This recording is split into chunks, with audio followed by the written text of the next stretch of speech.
ক্লিপবোর্ডে কীভাবে ছবি বসানোর জন্য ফার্স্ট টাইম ঢুকতে হবে যে কোনো একটা ক্লিপবোর্ডে, ঠিক আছে। ঢোকার পরে এখান থেকে সেটিং হতে হবে, সেটিং দেওয়ার পরে থিম কাস্টম, ঠিক আছে, এইখানে ঢোকার পরে হচ্ছে যে এইখানে অলরেডি আমি সেট করে রাখছি, তোমরা এরকম চাইলেও করতে পারো। আর যারা নতুন তারা প্রথমত ওই যে ক্রিয়েট ইউর থিম, ঠিক আছে, এইখানে চাপ দিবা। চাপ দেওয়ার পরে হচ্ছে যে এইখান থেকে মানে তোমরা যে কোনো একটা ছবি সিলেক্ট করে নিবা, ঠিক আছে। তো আমার যেহেতু দেখানোর স্বার্থে আমি এই সাকিব খানের ছবিটা এখানে বসালাম, বসানোর পরে এটা চাপ দিয়ে একটু বড় করলাম, ঠিক আছে। তারপর এটা মাপ মতো বসে দিলাম, বসানোর পরে গ্রুপ উপরে লেখা আছে এখানে চাপ দিবা। চাপ দেওয়ার পর হচ্ছে যে ছবিটা কিন্তু বসে গেছে। তো এখন তোমরা চাইলে এখান থেকে নিচে দেখো যে ব্রাইটনেস লেখা আছে, ঠিক আছে, এইখানে চাপ দিয়ে তোমরা ব্রাইটনেস বাড়াইতে পারো, এইখানে আবার এদিকে চাপ দিলে কমাইতে পারো, ঠিক আছে। তো এটা তোমরা মাপ মতো রেখে দেবে, তো আমি আমার মাপ মতো রেখে দিলাম। তো তার নিচে লেখা আছে কিওয়ার্ডস, ঠিক আছে, এইখানে তোমরা মানে লেখাগুলো, ঠিক আছে, মানে কালারফুল করতে পারবো, লাল নীল সবুজ সব রকম কালার আছে, তোমরা চাইলে বসাইতে পারো, ঠিক আছে।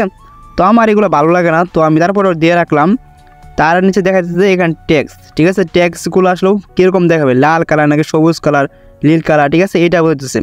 তো আমি যেহেতু আমার পছন্দ হচ্ছে যে আমি যে কোনো তোমার দেখানোর স্বার্থে দেখাইতেছি, তো এইটা বসে দিলাম, ঠিক আছে। তারপরে হচ্ছে যে এইখানে এই যে এগুলো লেখা আছে, ঠিক আছে, 1 2 3 5 এগুলো আর কি চেঞ্জ করতে পারো, ঠিক আছে। আর তার নিচে দেখা আসছে ব্রাইটনেস, এইখানে তোমরা এদিকে চাপ দিলে মানে ব্রাইটনেস কমবে, আর এদিকে চাপ দিলে ব্রাইটনেস বাড়বে, ঠিক আছে। তো আমি আমার মাপ মতো রেখে দিলাম, তোমরা তোমাদের মাপ মতো রাখবা, ঠিক আছে। তো রাখার পরে হচ্ছে যে এইখানে তোমরা ব্যাকগ্রাউন্ড, ঠিক আছে, এই যে সাইডগুলো দেখতেছে এইখানে ব্যাকগ্রাউন্ড, এটা তোমরা চেঞ্জ করতে পারবা, ঠিক আছে। তো তার নিচে এইখানে কিন্তু অপশন আছে, মানে বেশি করতে পারো কমও করতে পারো, ঠিক আছে। এটা যাদের মিডিয়াম মতো রেখে দিবা। তো দেওয়ার পরে এগুলো তোমরা দেখে নিবা, টেক্সট মিক্স কীরকম যা আছে সব কিছু তোমরা দেখে নিবা, ঠিক আছে। দেখানোর পরে উপরে যে সেভ অপশনটা আছে, ঠিক আছে, এইখানে চাপ দিবা, তাহলে সেভ হয়ে যাবে, ঠিক আছে। সেভ হওয়ার পরে যেমন তুমি দেখাইতেছি এখন কীরকম হচ্ছে।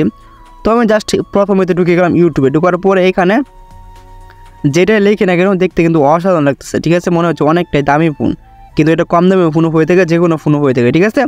তোমরা মূলত যারা এই কাজটা করতে পারো না, ঠিক আছে, রেডমি ক্লিপবোর্ড যে কোনো ক্লিপবোর্ড দিয়ে হয়ে থাকবো, ঠিক আছে। এখান থেকে প্লে স্টোরে যাওয়ার পরে হচ্ছে সার্চ বারে যাওয়া, এইখান থেকে তোমার যে কোনো একটা ক্লিপবোর্ড ডাউনলোড করে তোমরা খেলতে পারো। সবচেয়ে বেশি ভালো হয় যারা মূলত যে রেডমি ক্লিপবোর্ড যারা ব্যবহার করো, ঠিক আছে, তাদের জন্য এটা বেশি সুবিধামূলক, ঠিক আছে। তো আশা করি বুঝতে পারছি, যদি ভিডিওটা ভালো লাগে লাইক কমেন্ট ও সাবস্ক্রাইব করে দিও। ধন্যবাদ, দেখা হচ্ছে নেক্সট কোনো ভিডিও।